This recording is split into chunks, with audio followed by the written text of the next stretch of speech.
Hi, and welcome to a new series in The Journey. Our goal is to change your life forever, to prepare you to live a life where God gets the greatest glory and where you get the greatest joy. We are trying to lay a foundation for you that will give you the big picture of why we are here and what God is doing. So far, we've discovered God's dream, giving us a glimpse into why the world is here, why humans are a part of it, yet that in and of itself is not a complete picture. And we will never understand the complete picture until we understand that there is one who does not want God's dream to be accomplished. There is a foe, an opponent, an adversary of God. And we need to understand what he is seeking to do as well. As a result, we're beginning a new series titled Satan's Dream. Our goal is to help you see that Satan also has a dream. And we want to recognize it and see how it affects you directly so you can overcome his attacks and live that authentic life. So, in order to discover this dream of Satan, let's start by asking a basic question. How do we know Satan exists, and do people even believe in him? In 2003, a Gallup poll was released in the United States which said that 20% do not believe in Satan and 12% are unsure. That leaves 68% of the population in the United States that do believe Satan exists in some way, shape, or form. Getting global statistics is very difficult since they don't have people going around and getting information from polls. But it would certainly be my guess that the percent of those who believe in Satan is far greater, much higher. So, does any of this give us any better understanding as to whether he exists? Well, actually no. Believing or not believing in Satan doesn't mean a thing. Even if you do believe in Satan, it doesn't necessarily mean he exists or he doesn't exist. Since this teaching is coming to you from a biblical perspective, we will be drawing our answers from the Scriptures. And of course, what it says is, whether you believe in him or not, Satan does exist. He is real, he is active, and he does have an agenda. And not believing in him does not mean he's going to say, "Oh, I'm sorry. You do not believe in me, then I won't bother you." But a better question might be, has Satan existed eternally? In other words, has there been an eternal struggle between good and evil? Have Satan and God been battling it out from all of eternity past, and will it continue on for all of eternity future? Again, we must take our answers from the Bible, and a quick answer to that one would be no. Satan has not existed forever and ever, and there has never been, nor will there be, an eternal struggle between good and evil. Well, where do we get the Scripture to back that up? It comes from the book of Colossians. For by him all things were created, both in the heavens and on earth, visible and invisible, whether thrones or dominions or rulers or authorities. All things have been created through him and for him. Which of those created things refers to Satan? Well, Satan is invisible. That by itself would refer to him. He is a ruler and authority. That too would refer to him.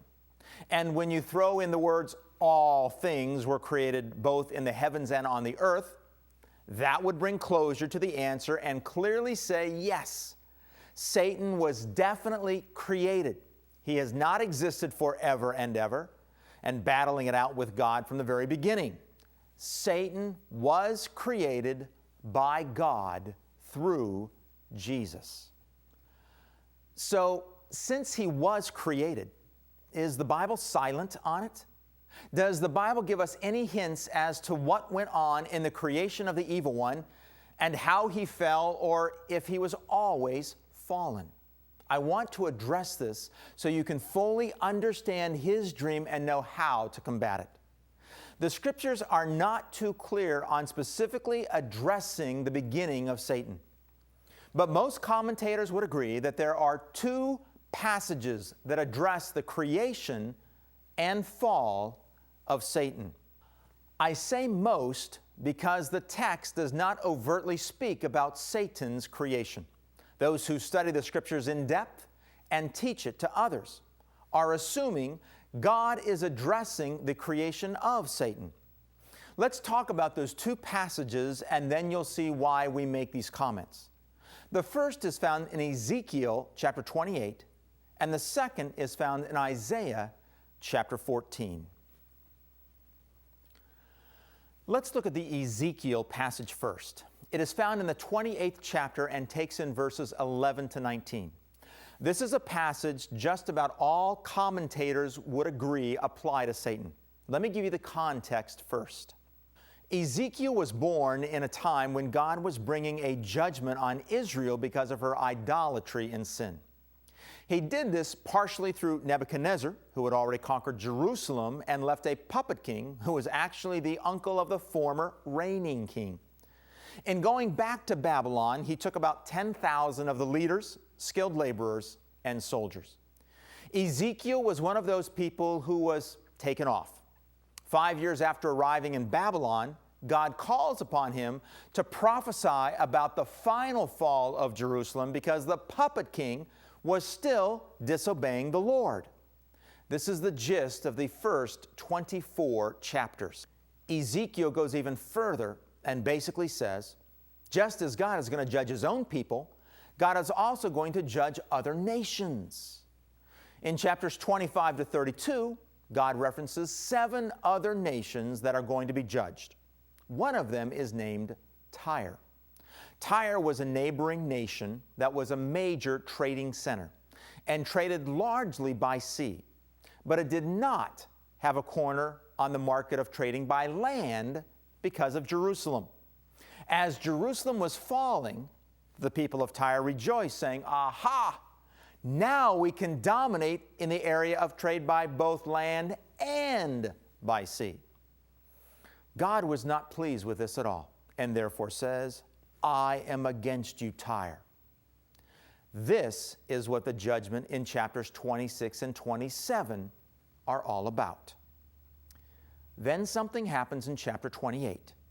There is another prophecy against the king of Tyre. But this one is very different. Let me explain. Instead of addressing the ruler of Tyre, usually referring to a king, he used the actual word king, which was very unusual for Ezekiel. The significance of this is highlighted when you see the content of the prophecy. So, why bring the change in titles? And what does God say to him or about this king?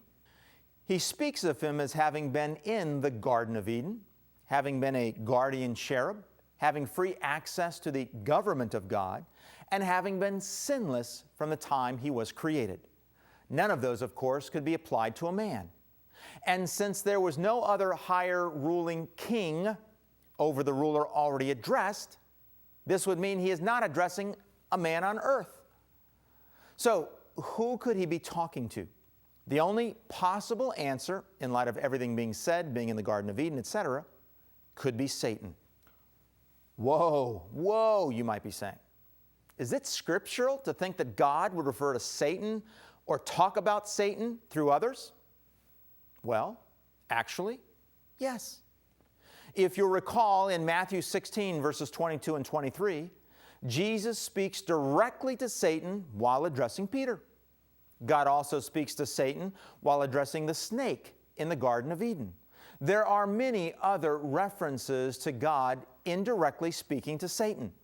So, scripturally, it should not be unthinkable that God should speak to Satan through a king who did not exist. So, if this is happening, which many commentators agree is happening, then what does it have to say about him? Let's read the text straight through first and then dig into it verse by verse. Again, the word of the Lord came to me, saying, Son of man, take up a lamentation over the king of Tyre, and say to him, Thus says the Lord God, You had the seal of perfection, full of wisdom and perfect in beauty. You were in Eden, the garden of God. Every precious stone was your covering, the ruby, the topaz, and the diamond, the beryl, the onyx, and the jasper, the lapis lazuli, the turquoise, and the emerald. And the gold, the workmanship of your settings and sockets was in you. On the day that you were created, they were prepared. You were the anointed cherub who covers, and I placed you there. You were on the holy mountain of God. You walked in the midst of the stones of fire. You were blameless in your ways from the day you were created until unrighteousness was found in you by the abundance of your trade. You were internally filled with violence, and you sinned. Therefore, I have cast you as profane from the mountain of God, and I have destroyed you, O covering cherub, from the midst of the stones of fire. Your heart was lifted up because of your beauty. You corrupted your wisdom by reason of your splendor. I cast you to the ground.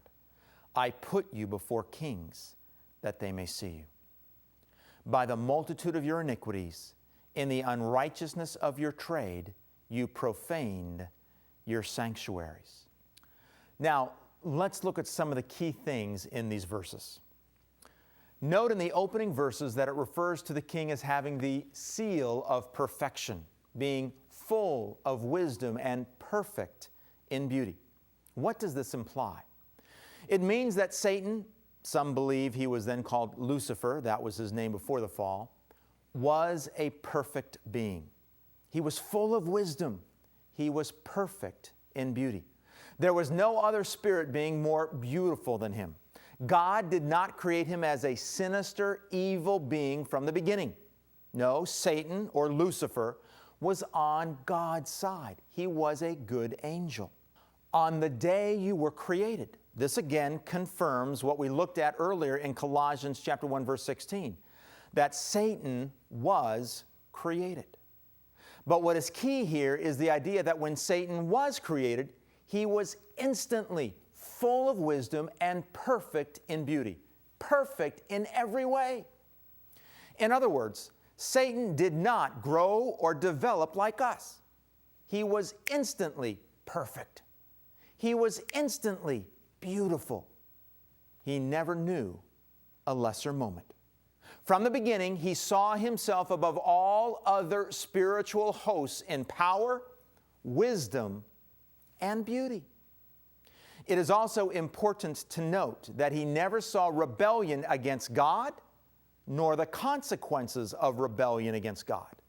Lucifer had no idea what would happen if anyone rebelled against God. Now in verse 14, we find that in this perfect state, Lucifer was given an exalted place in the government of God. We get this from the words holy mountain of God and cherub. A cherub was a spirit being who had the closest access into the presence of God and declared His holiness. Some believe cherubs were God's way of administering His justice. Therefore, they would be a part of the government of God. And if you reference holy mountain of God, you can find those are words that are symbolic of the place, or a place, where God dwells. So if Satan was a cherub, he was somehow involved in the praise and the government of Jehovah at the highest level, very close to God. Well, does the text give us anything else about his job description? Yes. We find this in verse 18 where it says, "You profaned your sanctuaries." What does he mean by that? Well, a sanctuary was a place set aside as holy, used for worship. Hence, Satan was involved in worship in some way, shape, or form, dedicated to God. How were the sanctuaries profaned?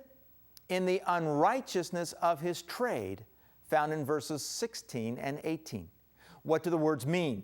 What would Lucifer be trading? Well, we are assuming that what they mean is that Satan was involved in trading worship because he had his own sanctuary.